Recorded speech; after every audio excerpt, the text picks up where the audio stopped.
All right, you can be seated. All right, this is case number 21 CR 6643. It is the State of Ohio versus Audrey Cole. This is day 2 of trial. The prosecution is still presenting their evidence. However, before we get started with that, are there any issues or anything that we need to address that I'm unaware of? Anything from the state's perspective? Nothing from the state. Anything from defense? No. Okay, then let's get right into it. So, State of Ohio, call your first witness. State of Ohio will call Special Agent Ed Lulla. Morning, Mr. Lulla. Go ahead and stand right there and raise your right arm. Do you swear to tell the truth and nothing but the truth, so help you God? I do. You may be seated. Mr. Lulla, while you testify, I prefer that you don't wear the mask.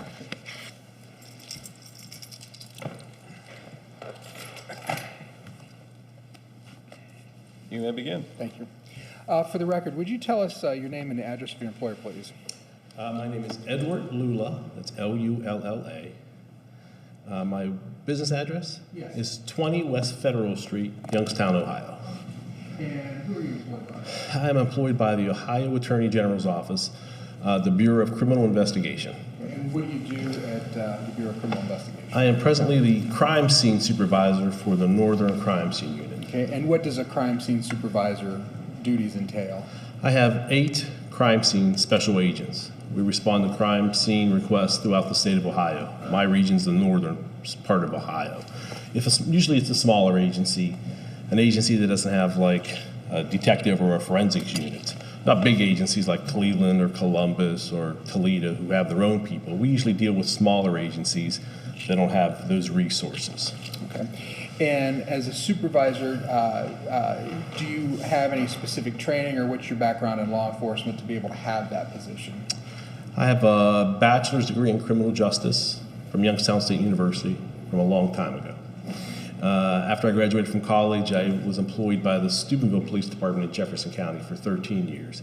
Out of those 13 years, the first 4 years was as a patrol officer. Then I was promoted to detective. After 4 more years, I was promoted to sergeant, and several years after that, I applied for Ohio BCI, and I was hired in '96, I believe. Okay. And in your capacity as a supervisor, you supervise other agents, correct? Yes. Okay. And do you do any types of investigations yourself? Yes, I've been with BCI for 23 years. The first 20 was as a crime scene agent. 3 years ago, I was promoted to supervisor. And on this particular date, my crime scene agents have been really busy, so I took this case and worked it myself. Okay. With the assistance of my agents. Okay. And so what training and background, or I guess, do you have any specialized training in crime scene investigation? Yes, for the first year you're on BCI, you're under the supervision of a senior agent. And we'll send you to homicide school, blood spatter school, bullet trajectory school, homicide school, just the whole gambit of investigative schools to make sure that you're proficient in processing the crime scene by yourself after your first year. Okay.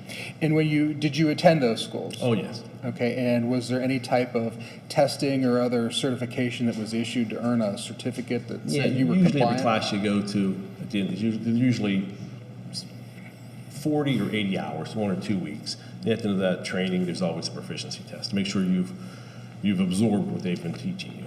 Okay, and are you a peace officer in the state of Ohio? Yes, I am. Okay, and are you certified in the state of Ohio as a peace officer? Yes, I went to the State Highway Patrol Academy when I was hired with the Steubenville Police Department.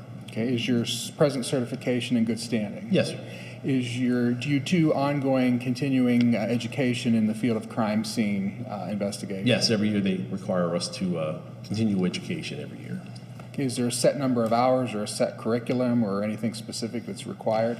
We usually have in-house, we'll bring somebody in, an expert in either blood spatter interpretation or fingerprinting, whoever's available. Since COVID hit, we can't go anywhere, so we usually have them come to us. Approximately 40 to 80 hours a year. Okay. And in the course of your duties, what do your duties entail when you go to a typical crime scene? What would an investigator from BCI do, or what would you do in general? Usually, once we arrive, we find whoever the officer in charge is. And we ask them, can you tell us what's going on? You know, we don't want to know everything because we want to come in with an open mind. We don't want to have our opinions swayed by what someone else tells us. But we want to at least know, what do you know that's going on? If you follow my train of thought. Okay. And then we always determine, do we need a search warrant? Does this crime scene require us to obtain a search warrant? If that's needed, we try to have whoever's in charge contact the local prosecutor, get that search warrant going, because usually that takes a couple hours. Once the search warrant has been obtained, or if we don't need a search warrant in that particular case, the first thing we do is we'll walk around the scene, just take a general view of what's going on. Then we photograph and document the crime scene. After that, we'll place placards on pieces of evidence that we feel are relevant. We'll later rephotograph the scene with those placards in place. We collect those pieces of evidence, secure them properly so they can be used in a court of law at a later date, turn all those items over to the requesting agency, and now the requesting agency and the laboratory will work out what needs to be processed and what needs to be analyzed. We prepare a report, and I sit here now to testify to the contents of that report. Okay. So in your field and what you do with BCI, you are so solely focused on the gathering of evidence, whether it's physical in nature or anything at a scene or processing of a scene. That's correct. We don't do many interviews or interrogations. That's another unit. Okay. Crime scene strictly focuses on processing crime scenes. So you work with other officers of other agencies when you were involved? Yes. Okay. And so I'm going to ask that if you recall May 3rd, 2021, were you working for BCI on that day? Yes, I was, sir. Okay. And did you have the occasion to become involved in an investigation at 6344 Arbor Rd, Mechanicstown here in Carroll County? Yes, sir, I was. How did that come about? How did you become involved? I believe the local agency, the sheriff's department in this case, contacted our dispatcher. The dispatcher contacts me as the supervisor, and I will dispatch agents. At this time, I dispatched Agent Larry Hooten. He was the closest agent, and I knew Larry had been very busy the last couple of weeks with a lot of different homicides. So I said I would respond with him, and we would work this scene together, but I would be responsible for typing the report. Okay.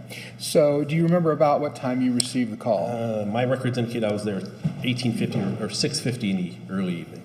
Okay. Do you remember about what time you got the call from your dispatch? I'm sorry, I do not. Okay. Probably an hour. It takes me an hour to get here from Steubenville. Okay, and that was going to be my next question. Where were you coming from at that time to arrive at 6344 Arbor Road? My home in Steubenville. Since it was early in the evening, I wasn't asleep, so I didn't have to get up and get dressed or take a shower. I was probably just got up, received the phone call, put on my work clothes, and left my home. So probably an hour.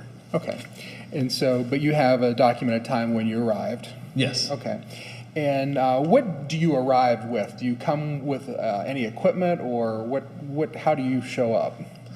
As a supervisor, I have a small SUV, and I have enough to process most scenes. I have a camera, DNA collection kit, measuring devices, rulers and tape measures, camera.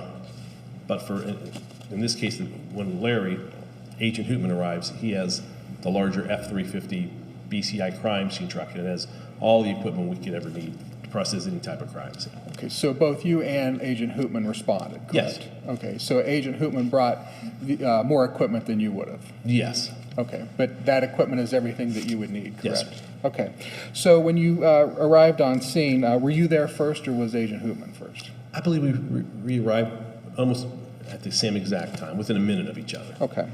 And what happened when you arrived? What was the first thing you did? We found out who was in charge, and we spoke to the sheriff, Sheriff Williams, and the deputy, I'm sorry how to pronounce his last name, Licht. They were both there, and they more or less briefed us on what they had known had transpired at the scene before our arrival, what caused them to respond there. Okay. And when you were armed with that information, what did you do next? We told them we would probably need a search warrant. Okay. And they advised that a search warrant would be obtained. And since there was a deceased person outside, we usually won't touch a body until the county coroner arrives and he does his examination of the body. Okay. And so what was your reasoning on why you thought you needed a search warrant? There's no expectation to a search warrant requirement at a homicide scene. So if we're going to go to somebody's home and that person has an expectation of privacy, we need BCI policy is we need a search warrant. Okay. So you believe the resident inside the residence would have potentially contained evidence, correct? Yes, sir. Okay. And you would need a warrant to search that premises? That is correct. Okay. What did you view when you were outside as you first made contact? There was like a little tent set up, and behind this tent was a deceased Caucasian male. He was laying on his back. I believe he had an entry wound somewhere on his chest. It looked like a bullet wound. As I said, we won't touch the body until a coroner or a coroner's investigator arrives. Okay. And so was that person at the scene at that time? Yes. The coroner? The coroner. No, we were waiting for his arrival. Okay. And so in the interim, there was a time frame, so you're waiting for the coroner and then you're waiting for a search warrant, is that correct? Correct. Now, did you obtain that search warrant yourself or did somebody else? No, from someone from the sheriff's department. Okay. And so during the course, about how long did it take to get the search warrant? I'm really not sure. I know that Dr. Haas, the county coroner, arrived first before the search warrant was received. He arrived at 7:38, and he examined the body. He did whatever his coroner duties are. And I remember once he was done, we were advised that from the sheriff's department that the warrant had been signed by a judge. Okay. And so in the interim time, did you do anything else in the course of your investigation in the exterior of the residence? Yes, Agent Hootman has a Faro 3D scanner. It's a piece of equipment that we can document a crime scene with. Okay, and when you say document a crime scene, how does it document a crime scene? It almost looks like a camera, and it scans the area and documents it like with almost like a cartoon. I mean, it actually makes a little diagram on the software. And then you can take that software and print up photographs or blow it up on a screen so you can see the crime scene. Okay. Without us sitting drawing it out with a pencil and a tape measure. This instrument does it all for us. Okay, so it creates a visual depiction of the scene or whatever it photographs. Yes, sir. So it does photograph something then? Yes, it does. Okay. And so you do that on the exterior, is that correct? Yes, because we don't need a search warrant to look at, the outside of the house. Okay. And so when the search warrant arrived, do you know who brought the search warrant? I don't recall, I'm sorry. Okay. But did you verify that the warrant was in fact issued? Yes, sir. Okay. Right. And at that time, once the search warrant happens, what do you do next? Once we're inside the home, we just examine it, looking for whatever potential pieces of evidence. Agent Hootman will also use his 3D scanner to document the interior of the home, and we'll photograph the home. Okay. And in addition to photographing, do you do anything else? Do you look for other things? Yes, we'll look for evidence, and whatever evidence we locate, we'll put little yellow numbered placards beside those pieces of evidence. Later, we'll collect those evidence and secure those to be sent to the lab. Sure. If I may have a second, Your Honor. You may. 3 minutes.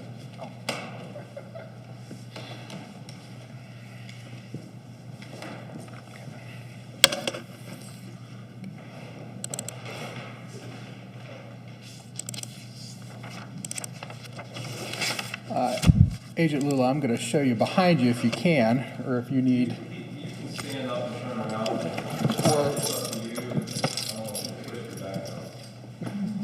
But I do need you to be picked up by the microphone, so stay relatively close to the microphone. People see, I don't want to With get the in the plastic, way. it makes it a little difficult. Before you could have just stood in front. How about if I do this?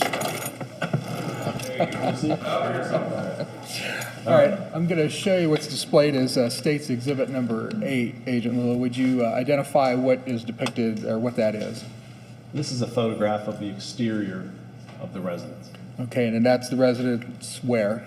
6344 Arbor Road, Mechanicstown, Ohio. Okay, and did you take that picture? Yes, I did. And is that picture fairly and accurately depict the exterior of the residence on the day of May 3rd, 2021? Yes, it does. Okay, and is that how you found the scene when you arrived? That is correct. And to the right is the tent I spoke of earlier. Okay, and did you, going to show you what's been marked as State's Exhibit number 9. Again, same questions. Did you take that photograph? Yes, I did. Okay, and what is depicted in that photograph? This is the front porch of the residence, and there's a Caucasian male covered with a sheet on our left side, on the left side of the photograph. Okay, and did you take that picture? Yes, I did. Okay. Before you continue, do you have, is the jury going to have hard copies of these Yes, sir. pictures? So just as you go, make sure they get put up here. We'll coordinate that at the end. Yep, that's fine, Judge. Again, you took that picture, Agent Lulla? Yes. Okay, and again, fairly and accurately depict what's in the scene as you saw it that day. Yes, it does. Okay, and this would have been how close in time when you arrived? Probably within 30 minutes. Okay, and so that would have been the time when you were waiting for a search warrant, correct? In the corner, yes. Okay. Was there anything else you observed outside in the course of your scene? Yes. These are on the, right outside the front door, are some passive drops of blood. Okay, and I'm referring to State's Exhibit number 10. Again, it's a photograph, correct? That is correct. Did you take that photograph? I took that photograph. Okay, and could you explain what's depicted there? These are just passive or just free-falling drops of what appear to be blood. Okay, and what's the white tags indicate? There's little scales in case the laboratory wanted to examine these. They would have some idea of how big the blood drop is. Okay, and how do you believe it to be blood? 23 years, I'm pretty sure it was blood. And we also will test it. We have a presumptive test, tetramethylbenzene. We just collect a little swab of it. You add this tetramethylbenzene chemical to that cotton swab, a little bit of hydrogen peroxide, and if it turns a bluish color, then it's presumptively positive for human blood. Okay, so something, a test in the field that can give you an idea? Yes. Okay, and then it would be further analyzed at a laboratory if needed? Correct. Okay. And in relationship to the tent in the previous exhibits, where were those droplets found? If you would walk out the very front door of the residence, there's a cement porch. That's right outside the door. Another 2 feet, then turn left, and maybe 10 feet to the left is where the body was located. Okay. And so did you find anything else? I guess, well, let's strike that and look at State's Exhibit number 11. Again, what's depicted there? That's some more suspected blood on the sidewalk. Okay, and again, is that a photograph that you took? Yes. Okay, and fairly and accurately depict what you saw that day? Yes. Showing you what's been marked for purposes of identification, State's Exhibit number 12. Can you describe what that is? Yes, that's the interior, it's the front screen door of the residence. Okay, and again, did you take that photograph? Yes, I did. Okay, truly and accurately depict the door on the night in question? Yes. I'm sorry? Yes, it does. Okay. Now, with regards to between State's Exhibit 11 and State's Exhibit 12, we back up just even earlier than that, it appears to be dark hours. Is that correct? Yes, Okay. You initially, when you arrived, it was in the daylight hours, correct? that is correct. Okay. So would you have had to search warrant at this time? Yes, sir. Okay. So would you have been, I guess the question is, do you methodically enter a home whenever you conduct a scene investigation? In this case, we just went through the front door. Okay. And is there, so that would be the first place you'd start? Yes, sir. Okay. So would that be why you would photograph the door first? It just happened to be there, yes, probably. You know, I can't say we do it every time the door. Okay. But in this case, we did. But this was your first entry to the house, correct? Yes, sir. Okay, I guess that's the better question. I notice in States 12 there is a measurement mark. Is that accurate? Yes. Was there anything observed on the door?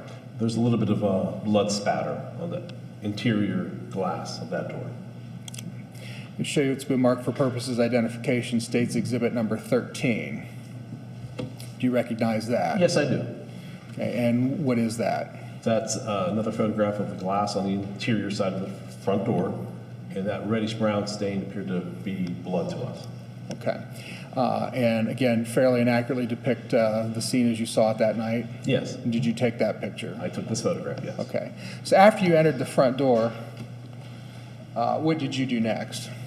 We You walked- can probably go back to your seat.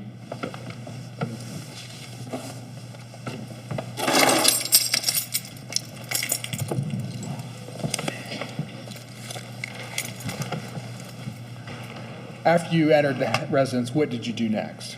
We'll start searching the crime scene to see what evidence is there. And we'll see, oh, there's a cartridge casing there, or maybe a gun there, a bullet there, whatever, you know what I mean? And then we'll either photograph or use the 3D scanner to document the scene. Then whatever evidence we've located, we'll put little yellow numbered placards by those items of evidence. And then we'll return, rephotograph the scene, and then collect those pieces of evidence. Okay. And did you do that in this case? Yes. Okay. And do you recall where you started at when you processed? I believe our first piece of evidence that we located was in the hallway outside the bathroom door, and there was a cartridge, which is a cartridge casing and a bullet, like a whole live round, for layman's terms. .223 caliber laying on the floor. Okay. Now, did you have the occasion to do a total scan? Yes, Agent Hittman did the scans. Okay. And did that take place in the inside of the residence? Yes. Okay. Did you do that before you started processing through the scene? Before we collect anything, we'll scan it. Okay. Yes. And so the scan was done in this Yes. case. And do you have the ability to record that scan and reproduce it? Does it make a copy? Yes, sir. Okay. And Agent Lulla, I'm going to ask you,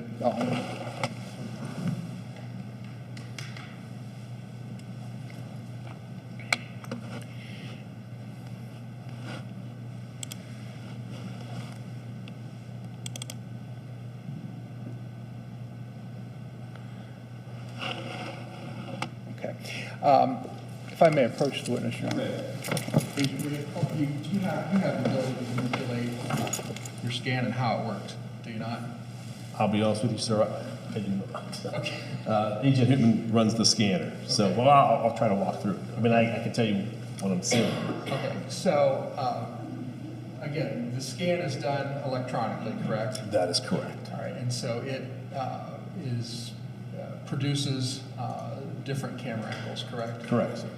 Okay, and so first, I guess we'll mark this as State's Exhibit number 6, Your Honor, as the scan. Again, the scan being the whole thing, correct? So, Yes, sir. So this does different layers, does it not? Yes. Of what it scans, correct? Yes, and then it can put them all together to make a diagram. Okay, and can you take us to the inside of the interior of the residence? Yes, so you would walk up the front door, walk up the stairs, and then there's the hallway. Okay. So if we click on that item,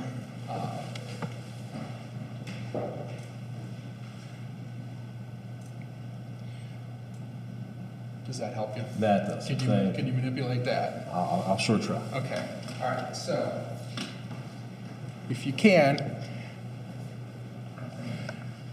As you would come to the top of the stairs, Okay. if you would turn right, okay, this is where we've located our first piece of evidence right here, which is our yellow placard I spoke of earlier, a 1, which is the .223 caliber cartridge, the full round.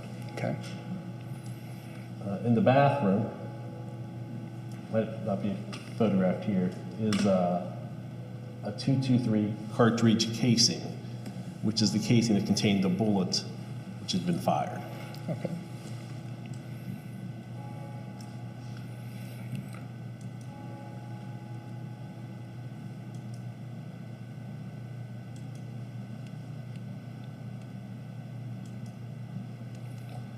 This is the master bedroom. Okay.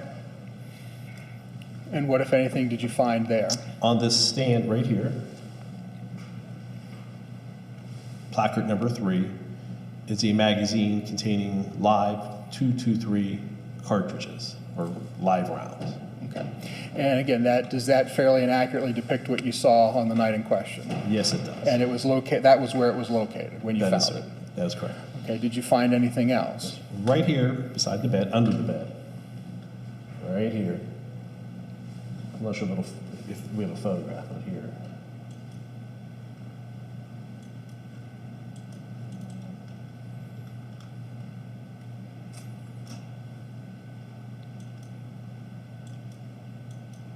Right here underneath the bed is a rifle, a .223 caliber NATO rifle.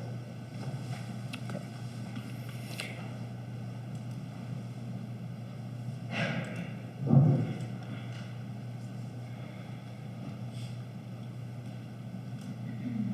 But I'm not Okay. familiar with how to. All how to right. pull Did the you photo. photograph? Did you have the occasion to photograph?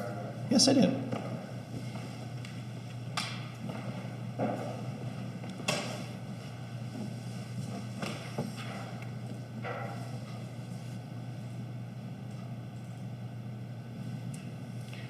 I'll show you what's been marked State's Exhibit 14.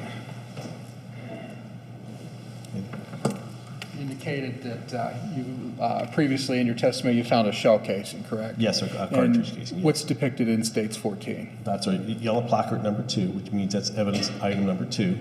That's a .223 round cartridge casing. It's on the floor, right on the bathroom floor, right at the entrance into the master bedroom. Okay, and that's the same that you depicted in the hallway photo when you spun the camera around, correct? That is correct. Okay.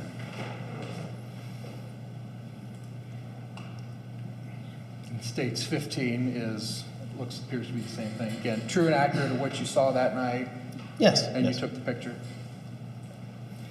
All right, and what's depicted in State's 16? Just a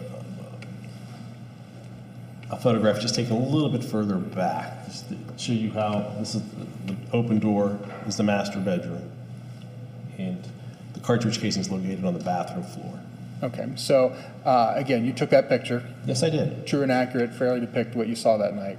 Yes, it does. Okay, and so that doorway led to where? The master bedroom. Okay, and was there another doorway in that bathroom area? Yes, that leads to the hallway. Okay, so there's 2 entrances then Yes. into the bathroom, one by the bedroom, one by by a hallway. That's correct. State's Exhibit 17, again, what's depicted there? Overall photograph of the master bedroom. Now, you indicated that you found another shell casing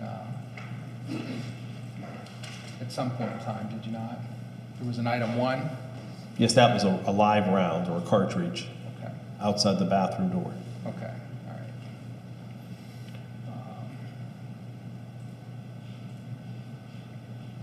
Okay, again, that's a still photo, correct? That is correct. Okay, and that, again, in your total scan, when you scanned, you had an item 3, correct? Is that the same item 3? Yes, sir. That's a magazine containing live ammunition. Okay. You took the picture? I did. True and accurate? It is. Ask you to look at State's Exhibit number 19. What is that?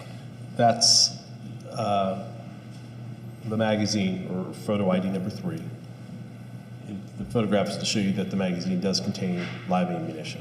Okay, did you take that photograph? I did. Okay, and again, does it fairly and accurately depict the magazine on the night in question? Yes, sir. Okay, and so is that standard protocol when you see a magazine is to look at it? Yes. Okay, and so what was your purpose in looking at it? I believe it was the same type of ammunition that we found on the bathroom floor and in the hallway, 223. So we were assuming, it was safe to assume that this magazine, which is containing the same type of ammunition was used to, was in the weapon when it was fired. Okay, fair enough. Turn your attention to State's Exhibit number 20. Again, what's depicted there? yellow placard number 4, just to show the person who's viewing the photograph that, because you can't see the weapon at this angle, but we put the 4 there so you'll know that the next picture is going to show you underneath the bed. Okay, again, did you take that picture? I did. True and accurate? Yes. Depicted in on the night in question? Yes. Okay, so State's Exhibit 21, what's depicted in that photograph? That's photo ID number 4. I think I'm on my knee now. Taking a photograph underneath the bed, which shows this Diamondback 5.56 NATO rifle. Okay, did you take that photograph? I did. Okay, and is true and accurately depicted what you saw that night? Yes, sir.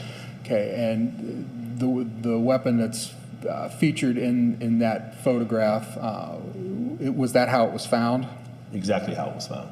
Okay, and is that why you photograph it with a number card? Yes. Okay, so did you handle it at any point in time? After we've documented its location and photographed it, we'll remove it from underneath the bed and secure it in a cardboard gun box. Okay, did you do that at this time or did you do it later? Probably after we were done photographing and collecting all the evidence, then we'll remove the weapon. Again, State's Exhibit number 22, what is that? Just another photograph of the placard in place beside the bed. Okay. Same question, you took the picture? I did. Fairly and accurately depict? Yes, it does. Okay. State's Exhibit number 23, what's depicted there? Another photograph of placard number 3, which is a magazine containing live ammunition and damage on the wall. Okay. Did you take that photograph? I did. Okay, and does it truly and accurately depict what you observed that night? Yes, it does. Okay.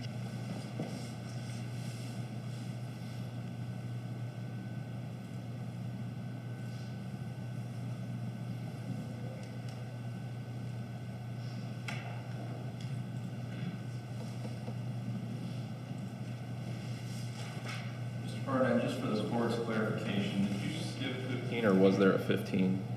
There was a 15, I might have skipped it. No. Oh, we didn't skip it, it was a shell casing. Okay.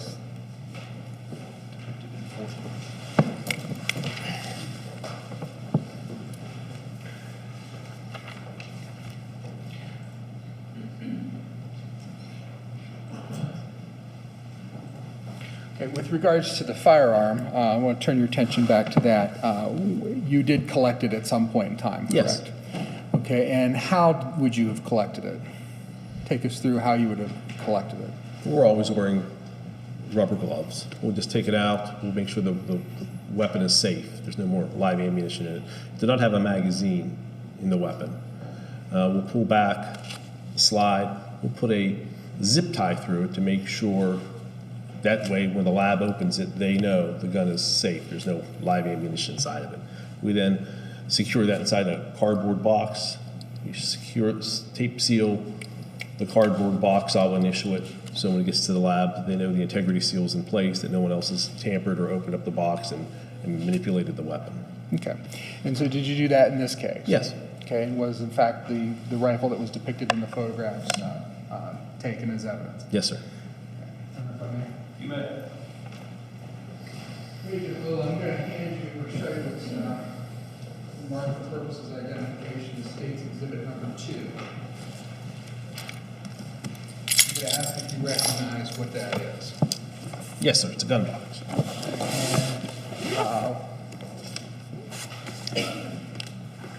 What gun box is it? This is the gun box that I placed the weapon that we recovered from this crime scene inside of. Okay, and how do you know it to be the same weapon in the box that you recovered? It has the date, our lab number, our case number. It has the date, the time, the weapon, the serial number matches. I taped all the openings and I put my initials on it. So when it goes to the lab knows that it's been secured, no one's been inside the box, it hasn't been tampered with. When the lab opens it, they'll reseal it, and the lab will put their initials on it. So we know it has, once I sealed it, the gate gets to the lab, no one else has opened it because my tape seals are still intact.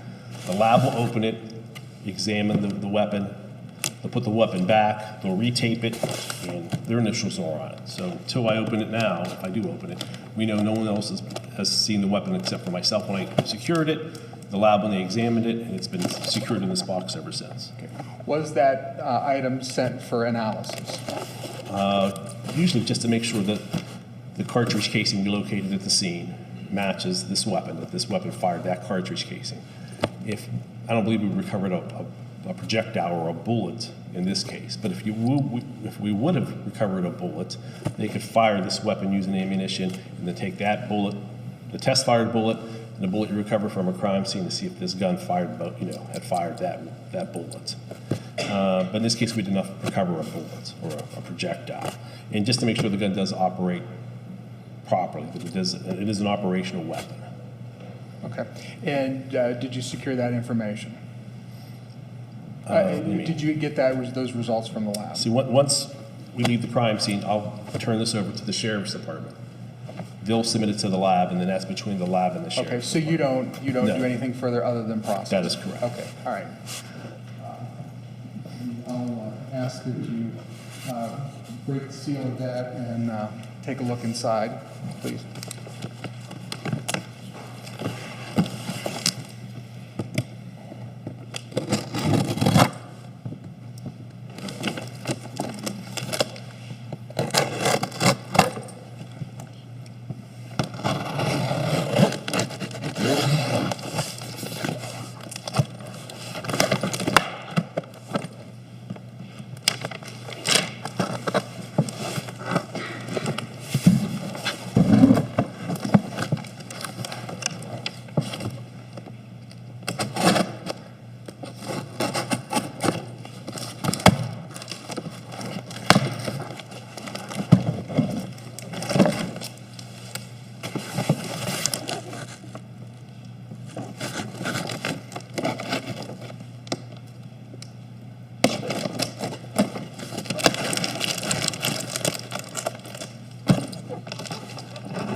The rifle that we spoke about earlier.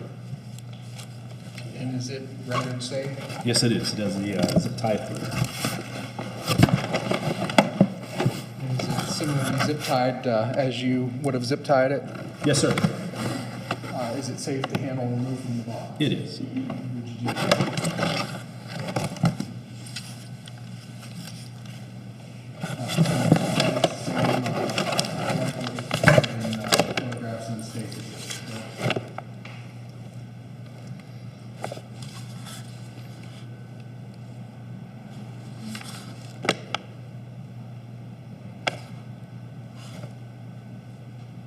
Yes, the serial number is the same. Okay, so that's my question. How do you know what to be the same? I have a photograph of it, and I just checked the serial numbers, and they are the same. Okay, so it is in fact the same. Yes, sir. All right, thank you. You can put that back. Also inside was a test fire. This is from the laboratory. The laboratory test fire to make sure the weapon was operational. Is that standard practice? Yes, yes, it is. Something back with the rifle in that condition? Yes, sir. Okay. Now, with regards to the magazine, was the magazine also collected? Yes. Okay, and were you able to determine how many rounds that magazine held? I believe it was 20. How many it held, I'm not sure, but I believe it was holding 28 when we counted them. Okay, did the magazine match and fit that rifle? We wouldn't try that. We'd let the firearms experts do that. Okay. But in any event, the magazine was found near that rifle? The magazine was on top of the little stand, and the rifle was under the bed within feet of each other. Yes. Fair enough. Oh, I don't know if everybody in the jury was able to see it because it was a quick exchange. Can you just hold it up briefly so they can see it, the rifle? Yes. Okay, that's good. We good? No, you're good. I just saw some of them craning their necks, so I didn't know if they could see. Do you want to repackage it? Or, Sure. take it off the lap? You want to store it, you can go ahead and slide it, yeah, underneath there.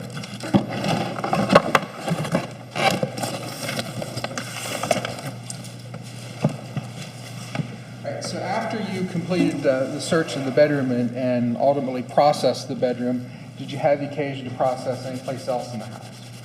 We found some damage on a wall. If you walk up the stairs to the living room, to the left, we have top of the stairs. To the right was the hallway where we found the bullet or the cartridge. To the left, which separates the living room and the dining room, there's a wall. We found some holes and damage on that wall.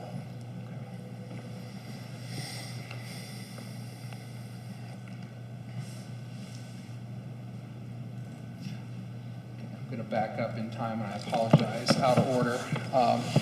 I'll show you what's been marked as State's Exhibit 26.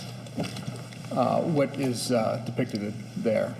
That's the cartridge or the live round in the hallway right outside the bathroom door. Okay, so that would have been the first piece of evidence you would have found? Yes. And that, hence the one? Yes. Okay, you took the photo, Yes. fairly and accurately depict? Yes. Okay, and so that was located where? Hallway right outside the bathroom door. And what is that? What's depicted there? Well, that's a cartridge, or live round. Okay, so it's a casing and a bullet Right. together. Right. The casing is that what holds the gunpowder and the primer. The bullet is the tip of it, which will actually leave the weapon. Okay, so that's that round hasn't been fired. Correct. Okay, so what was depicted in the photograph in the bathroom in that exhibit that was marked by your yellow card number 2 was just the cartridge, correct? Right. The bullet has left that cartridge. Okay, so there was no bullet on the tip of it. It was just Right. cartridge. A fired round. For Okay. layman's terms, yeah. Okay. Okay, so you went then to the living room area, correct? Yes. Okay, and you indicated, what did you discover then? There are 3 little holes or damage on the photograph, on the picture frame, or the photograph. It's like a canvas artwork of these horses, and up here to the right, you see the little white spot on the gray wall. So, and that's depicted in State's Exhibit 27, correct? Yes. Okay, and what, again, you took that picture? Yes, I did. And what does it truly and accurately reflect what you saw that night? Yes, it does. Okay, and when you found that, what did you do next in your investigation? We photographed it, we documented it, and then we tried to examine it and see if we could find possibly some fragments of the bullet. Okay, did you? We found something metal. We don't have a lot of experience with 223 rounds. With local police departments, municipalities, we're usually dealing with handguns or shotgun rounds. So we found a piece of metal, we collected it, we sent it to the lab and let the lab analyze it. Okay. And I'll, again, call your attention to State's Exhibit 28. Again, what is that? That's a close-up photograph of that damage on the wall. Okay. And again, you took that picture? Yes, I did. Okay, and fairly and accurately depict what you saw that night? Yes, it does. Okay. show you State's Exhibit number 29, asks you to identify what's in that. Top of the photo of the canvas photo of the horses. Okay, so that was the photo that was on the wall? Yes. Okay, so it's a photo of a photo on the that was on the wall? Yes, sir. Okay. It's a small circular hole at Okay. the top of that photo, just outside at the top of the frame. Okay, and did you take that picture? Yes. Fairly and accurately depict what you saw that night? Yes, it does. Okay. Did you find anything around that or anything of evidentiary value there? There's an accompanying damage on the inside of the frame, which we photographed. Okay. Okay, and then State's Exhibit 30, what's depicted there? It's just another photograph of the canvas horse photograph and the damage on the wall, just taken a little bit further back. Okay, and again, you took that picture? Yes. Fairly and accurately depict what you observed that night? Yes, it does. Okay, and where were you when you took that photo, if you recall? Right at the top of the stairs. Okay, and so to orient the jury, if we turn left, that would be what we're seeing? Yes. At the top of the steps, and if we turn right, what would be the we hallway. seeing? The hallway, and that would be the same hallway where you found evidentiary item number 1 in the hallway, and would be to where the bathroom and the bedroom would be, is that correct? That is correct. Okay.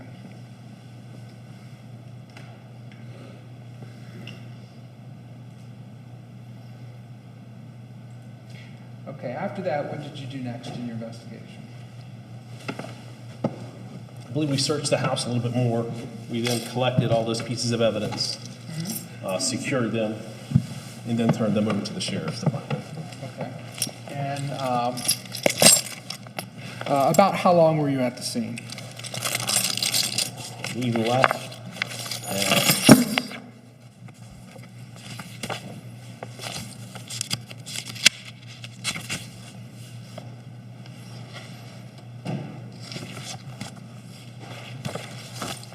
Sometimes I document it, sometimes I do not.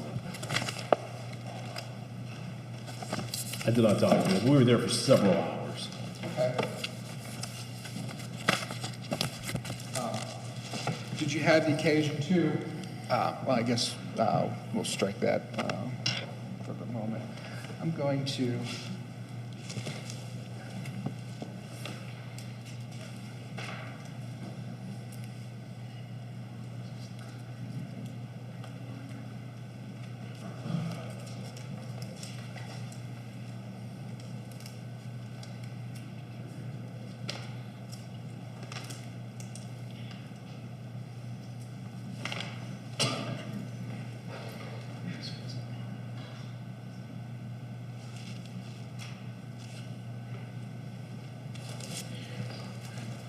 Agent, I'm going to hand you the marker purpose identification, states number 54.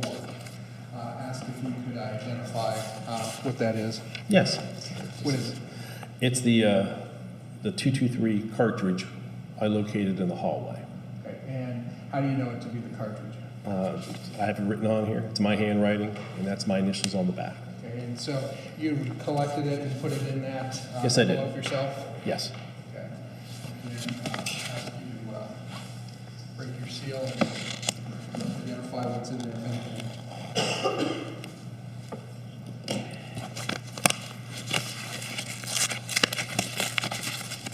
Do you want me to remove this? Yes.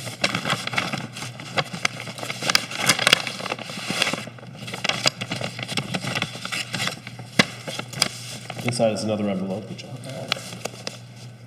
And is that a common practice? Yes, yes. It's too hard to write all that information on a smaller one.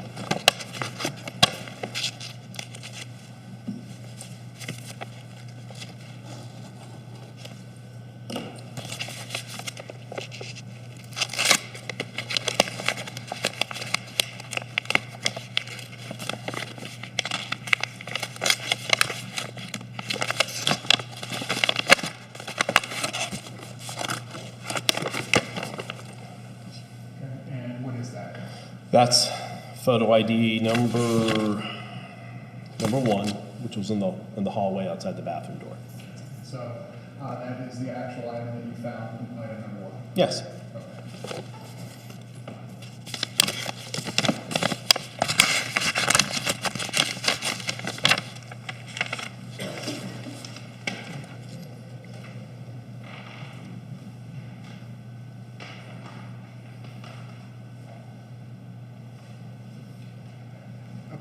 Now, at that time, after you completed on May 3rd, did you have any further investigation as a crime scene agent?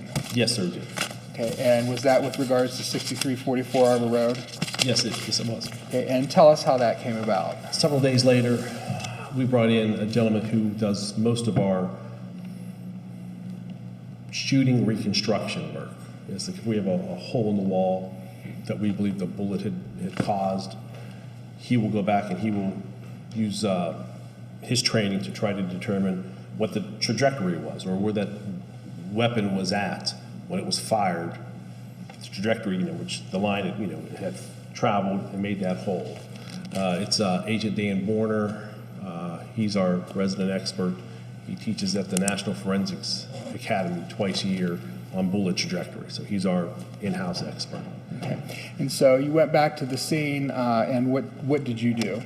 He used several methods to try to determine what the trajectory was, but at the end of the day, he was unable to determine any type of trajectory. Okay, fair enough. I have no other questions. Thank you, Your Honor.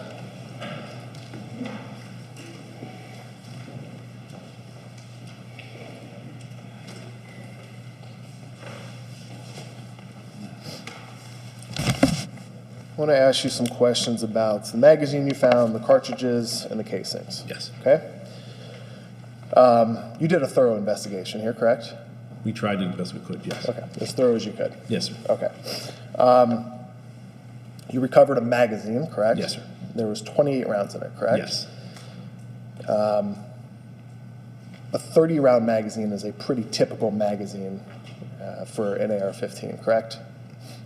That's out of my field of expertise. I don't own a weapon of that sort, so I'd have to defer. If you said that's what it is, I'd believe you. Okay, what kind of, what's your comfort level talking about firearms? More than your average layman, but I'm not a firearms expert. Okay, okay.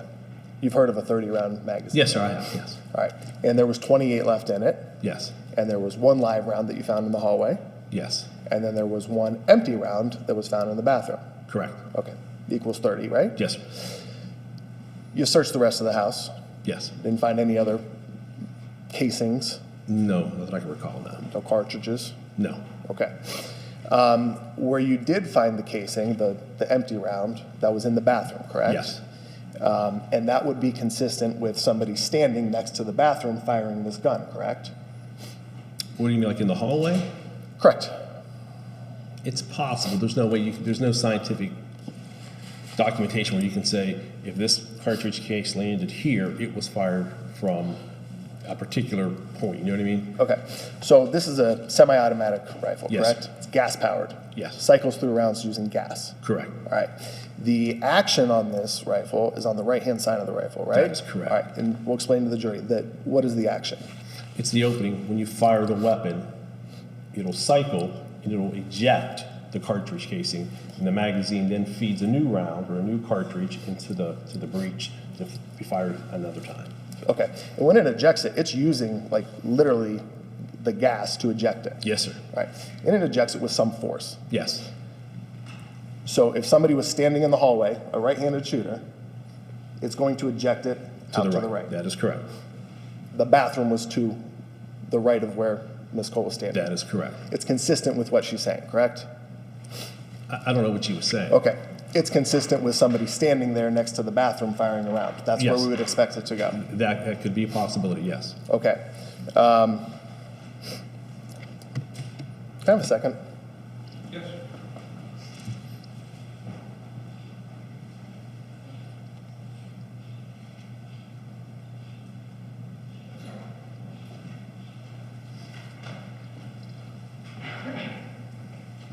Okay, so given what you were able to decipher through your thorough investigation, it would appear that one round was fired. Yes, sir. Okay. Were you made aware of what type of ammunition this was? No, sir. Okay. You're aware that there's different types of Oh, yes, ammunition? yes. Target loads versus self-defense, home defense? Correct, sir. sir, yes. Some of them are made to be frangible. Yes. We explained to the jury what frangible ammunition. Once it impacts something, it more or less just deteriorates or dissolves. dissolves. Or breaks up. Yes. Okay. So when it's a frangible ammunition, it's difficult to understand, if you can't recover it, you don't understand after it exits whatever its first hit, what it's going to do. That is correct. All right. It could go everywhere. Absolutely. Okay. All right. You took photos of various spots of where you found blood. Yes. Okay. From what you could tell, did it appear that Mr. Mott had been inside and then left the house? Yes, sir. Okay. Also in there, in the master bedroom, you remember this? Yes. You did notice a hole in the wall, Yes, I did. and next to the hole in the wall in the bed, did you notice a male's hat sitting there on the ground? I remember there was a cell phone charger plugged in. If I look at the photographs, I probably see it, but it just, I didn't Okay. remember that intentionally. Okay. The hallway. You remember the hallway, right? Yes. All right. Can you describe to the jury about how long the hallway is? Man. Roughly. 10 feet? Okay. Less than 21 feet? Oh, yes. All right.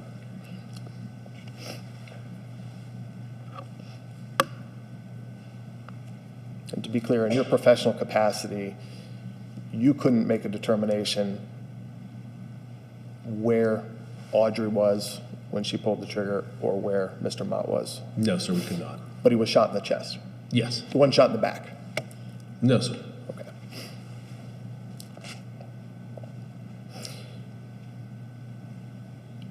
It's my understanding that the hole in the wall where Ms. Cole's head went through, that has been cut out and preserved. Are you in possession of the drywall? No, I am not. Okay.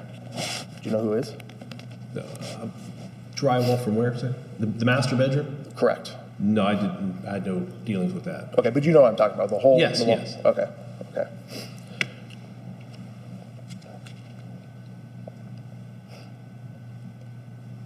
And you wouldn't know if that was checked for DNA? No, sir, I had no knowledge of that. Okay. All right. Did you check the gun for DNA? It went to the laboratory, but in an instance like that, where it's in a home and both people live in the home, you know, either one's DNA on the gun really wouldn't. You would expect both people's DNA to be on Yeah. the gun? Okay. One more moment.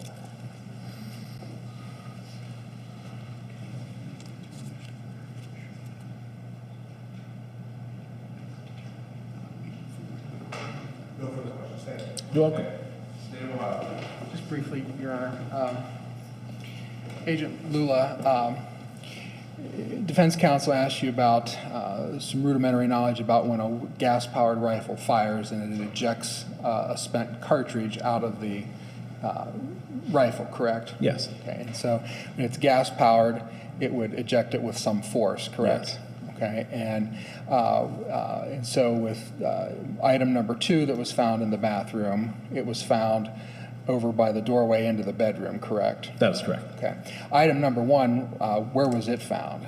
It was on the floor outside the bathroom door.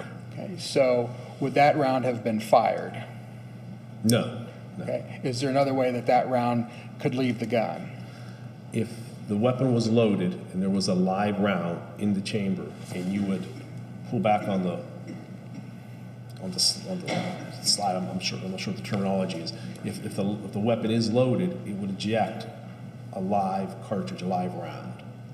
Okay, so it's another way to put the next round in the magazine into the action, If correct? you didn't know the weapon was already loaded, if the weapon was not loaded, you said the magazine in it, and you would charge the weapon, a live round would be put into the chamber. But if there's already a live round in the chamber and you pull back on the slide, that live round that's in the chamber is just going to eject out. Okay, and so it wouldn't be under gas powered? No. It wouldn't have been fired and have the force of the gases from the bullet exiting the That rifle is to correct. throw That's out. correct. So basically gravity would take over Yes. on a round that wasn't fired if it was ejected manually, Yes. correct? Okay, I have no other questions. Thank you. I just want to make sure that we're clear on this. When you pull the trigger, gas powers the casing out, Correct. all right, with some force. Yes, sir. Okay. Then it also uses gas to take a cartridge out of the magazine and load the gun. Right. That's why it's an auto-loading gun. Yes. So if I pull a trigger, kicks the shell out, now I've got a loaded gun. Right. And if I want to clear that weapon, I can do that. Yes, sir. Yes, you can.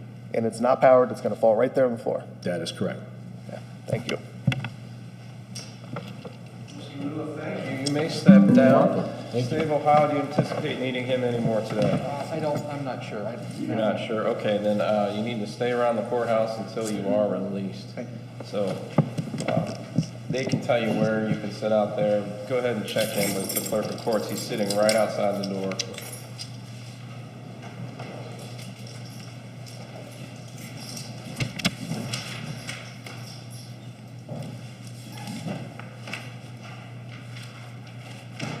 Okay, Mr. Barnett, I know at 11 you've got the coroner lined up. Do you have anybody we could get in before then?